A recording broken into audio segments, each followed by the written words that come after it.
Hello बच्चों, कैसे हो आप। आज हम कक्षा 5 पर्यावरण अध्ययन की वर्कशीट हल करेंगे। पाठ 13 बसेरा ऊंचाई पर। तो चलिए वर्कशीट हल करते हैं। प्रश्न 1, रिक्त स्थान भरिए।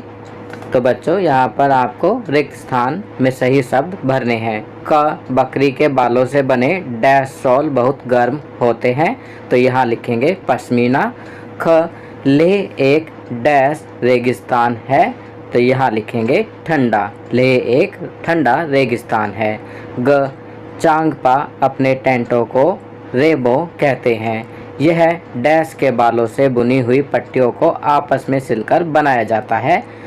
तो यहाँ लिखेंगे याक। घ, श्रीनगर में डोंगा नावों को डैश झील में देखा जा सकता है। तो यहाँ लिखेंगे डल। श्रीनगर में डोंगा नावों को डल झील में देखा जा सकता है। चलिए आगे बढ़ते हैं। प्रश्न 2, निम्न प्रश्नों के उत्तर लिखिए। तो बच्चों अब यहाँ पर कुछ प्रश्न दिए गए हैं, आपको प्रत्येक प्रश्न को पढ़कर उसका उत्तर लिखना है। क प्रश्न, मनाली कैसा क्षेत्र है, मैदानी या पहाड़ी। यह किस राज्य में स्थित है। तो इसका उत्तर लिखेंगे मनाली पहाड़ी क्षेत्र है। यह हिमाचल प्रदेश राज्य में स्थित है। चलिए आगे बढ़ते हैं। ख प्रश्न, क्या आप कभी किसी पहाड़ी स्थान पर गए हैं। पहाड़ी स्थानों के मौसम से जुड़े कोई 2 अनुभव लिखिए।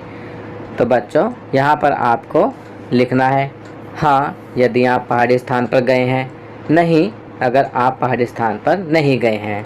अगर आप पहाड़ी स्थान पर गए हैं तो यहाँ पर आप अपने 2 अनुभव लिखेंगे। तो आपकी सुविधा के लिए मैं यहाँ लिख रहा हूँ हाँ मैं पहाड़ी इलाकों पर गया हूँ। वहाँ मौसम काफ़ी ठंडा एवं सुहावना रहता है। पहाड़ी लोगों की वेशभूषा भी मैदानी क्षेत्र के लोगों से अलग होती है। चलिए आगे बढ़ते हैं। ग प्रश्न, लेह के लोगों को गर्मियों में फलों और सब्जियों को सुखाने की आवश्यकता क्यों होती है। तो इसका उत्तर लिखेंगे लेह के लोगों को गर्मियों में फलों और सब्जियों को सुखाने की आवश्यकता इसलिए होती है क्योंकि जब सर्दियों में बर्फ़ पड़ती है तब इन फल व सब्जियों को इस्तेमाल किया जाता है, क्योंकि उस वक्त फल व सब्जियां आसानी से नहीं मिल पाती। चलिए अगला प्रश्न करते हैं। घ प्रश्न करते हैं, आपने कौन कौन सी तरह के घर देखे हैं। तो यहाँ आप लिखेंगे आपने किस किस तरह के घर देखे हैं। तो आपकी सुविधा के लिए मैं यहाँ लिख रहा हूँ झोंपड़ियाँ, मिट्टी के घर, पक्के घर, इमारतें, बहुमंजिला इमारतें इत्यादि। चलिए आगे बढ़ते हैं।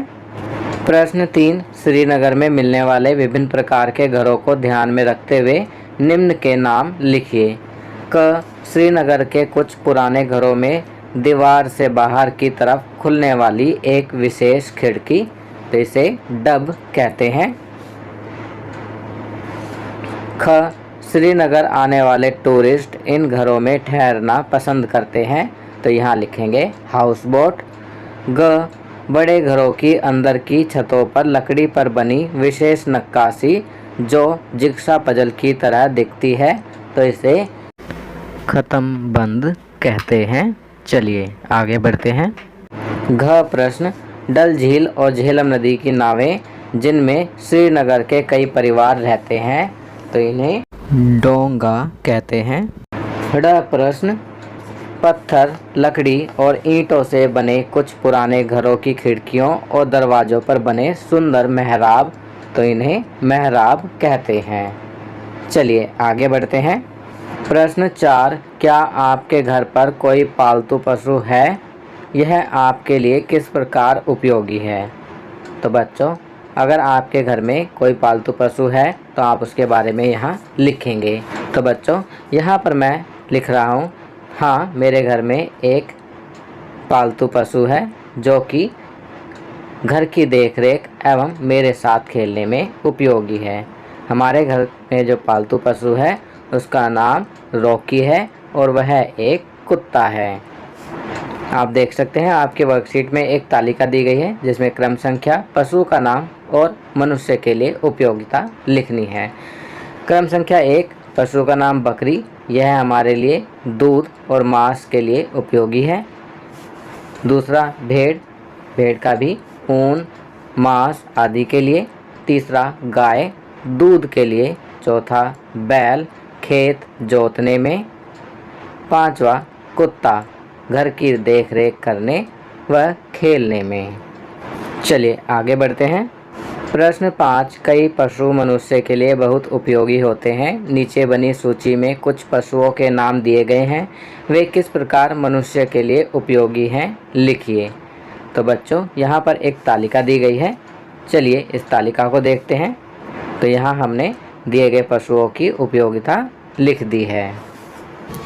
तो बच्चों ये वर्कशीट यहाँ कंप्लीट होती है। अगर ये वीडियो आपको अच्छी लगी तो इसे लाइक एंड शेयर ज़रूर करें। अन्य विषयों पर बने हमारे लेटेस्ट वीडियोस को देखने के लिए चैनल को सब्सक्राइब करना ना भूलें और देखते रहिए हमारा channel knowledge kingdom. Thank you.